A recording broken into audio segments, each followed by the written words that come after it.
الٹ پلٹ ہو جانے والا شہر۔ یہ حضرت لوط علیہ السلام کا شہر صدوم ہے، جو ملک شام میں صوبہ حمص کا ایک مشہور شہر ہے۔ حضرت لوط علیہ السلام بن حاران بن تارخ یہ حضرت ابراہیم علیہ السلام کے بھتیجے ہیں۔ یہ لوگ عراق میں شہر بابل کے باشندہ تھے۔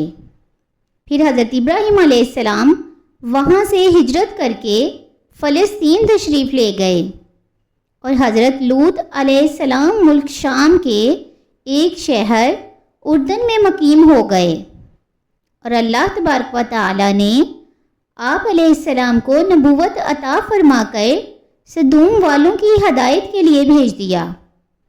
شہر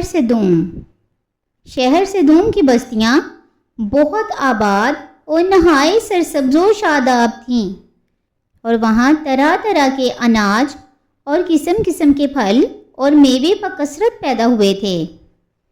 شہر کی خوشحالی کی وجہ سے اکثر جا بجا کے لوگ مہمان بن کر ان آبادیوں میں آیا کرتے تھے، اور شہر کے لوگوں کو ان مہمانوں کی مہمان نوازی کا بار اٹھانا پڑتا تھا۔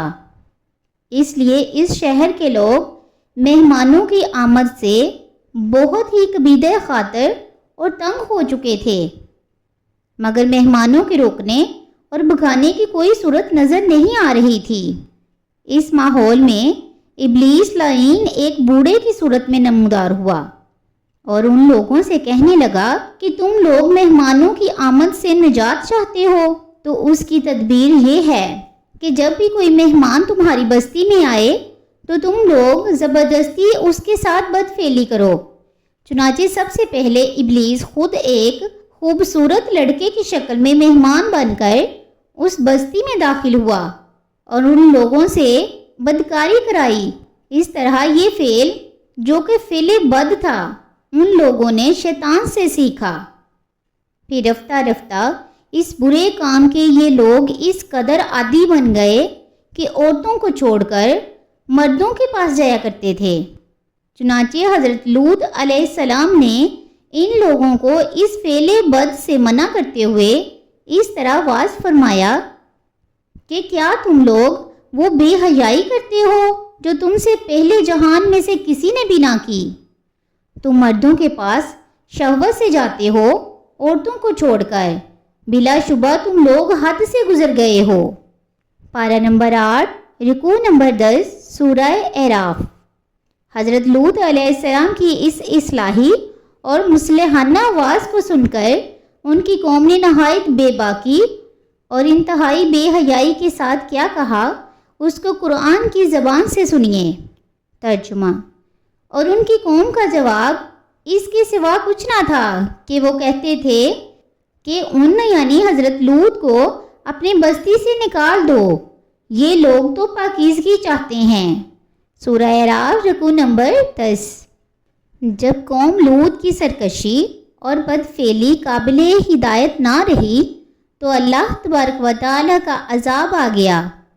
چنانچہ حضرت جبرائیل علیہ السلام چند فرشتوں کو ہمراہ لے کر آسمان سے اتر پڑے۔ پھر یہ فرشتے مہمان بن کر حضرت لوط علیہ السلام کے پاس پہنچے، اور یہ سب فرشتے بہت ہی حسین اور خوبصورت لڑکوں کی شکل میں تھے۔ ان مہمانوں کے حسن و جمال کو دیکھ کر اور قوم کی بدکاری کا خیال کر کے حضرت لوط علیہ السلام بہت فکر مند ہو گئے۔ تھوڑی دیر میں قوم کے بدکاروں نے حضرت لوط علیہ السلام کے گھر کا محاصرہ کر لیا اور ان مہمانوں کے ساتھ بدکاری کے ارادے سے دیوار پر چڑھنے لگے۔ حضرت لوط علیہ السلام نے نہایت دل سوزی کے ساتھ ان لوگوں کو سمجھانا اور اس برے کام سے منع کرنا شروع کر دیا، مگر یہ بدفعل اور سرکش قوم اپنے بیہودہ جواب اور برے اقدام سے باز نہ آئی، تو آپ علیہ السلام نے اپنی تنہائی اور مہمانوں کے سامنے رسوائی سے تنگ دل ہو کر غمگین و رنجیدہ ہو گئے۔ یہ منظر دیکھ کر حضرت جبرائیل علیہ السلام نے فرمایا کہ اے اللہ کے نبی، آپ بالکل بھی فکر نہ کریں، ہم لوگ اللہ تعالیٰ کے بھیجے ہوئے فرشتے ہیں، جو ان بدکاروں پر عذاب لے کر اترے ہیں۔ لہٰذا آپ مومنین اور اپنے اہل و عیال کو ساتھ لے کر صبح ہونے سے قبل ہی اس بستی سے دور نکل جائیں، اور خبردار کوئی شخص پیچھے مڑ کر اس بستی کی طرف نہ دیکھے، ورنہ وہ بھی اس عذاب میں گرفتار ہو جائے گا۔ چنانچہ حضرت لوط علیہ السلام اپنے گھر والوں اور مومنین کو ہمراہ لے کر بستی سے باہر نکل گئے۔